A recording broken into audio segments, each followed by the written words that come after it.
So here we have the Mini Clubman on a 19 plate. I'm going to start off by hopping inside the car and running through some controls first of all. Okay, now that we're inside the car, we're going to start with the dials. Over on the left-hand side, we have the rev counter, we have the speedometer in the middle, and the fuel gauge on the right-hand side. Within the speedometer, you can see the total miles for this car. They are 23,768. Above that, we have the trip computer. You can change the information displayed there by pressing a button on the end of the indicator stalk. You can, for example, have the digital readout for the speedometer you see being displayed on there now.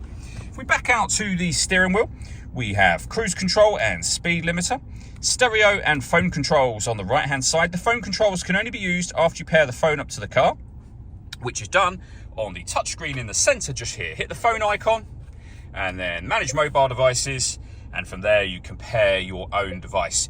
As you've seen, it is touchscreen, but you don't have to use the touchscreen. The movement I'm making at the minute is being done using this dial and the collection of buttons that surround it, which is far easier to use whilst the vehicle is in motion. So for example, you can rotate the dial, you'll see it moving up on here.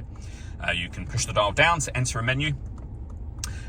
As you'll be able to see, this car's got satellite navigation, really nice clear color display. We've done a video showing how the sat-nav works, which you can find on our website and also on our YouTube channel as well. And then lastly up here, in terms of the music available to you in this car, we've got DAB and FM radio, Bluetooth audio so you can stream your music wirelessly. We've also then got USB input, as you can see, and you can pair your phone from this menu as well as the phone menu, which I showed you a moment ago, with the main volume for the stereo just there. And as we work our way down, dual zone climate control. So you can adjust the passenger temperature, the driver temperature. You can increase and decrease the fan speed from here. You can determine what direction you'd like the air to be distributed in with this button. And when you're happy with those settings, you can turn your air conditioning off in this case, or back on again, or hit auto. In doing so, the car will now take control of the fan speed and the direction of the air to maintain the temperatures you've asked for. You can override that whenever you wish to. We've also got a heated driver's seat and a heated passenger seat, both with 3 separate heat settings each.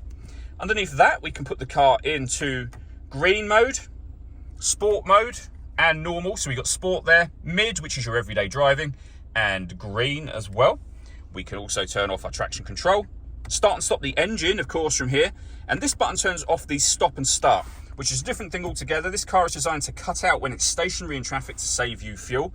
That system is off when that light shows. We have a 12-volt charging socket and USB input, and then the gear lever for the fully automatic gearbox. All that leaves me to say is thank you for taking the time to watch this video. If you'd like to come and see this ULEZ compliant car for yourself and have a test drive, please feel free to call either of MJ's sites. We'd love to hear from you soon.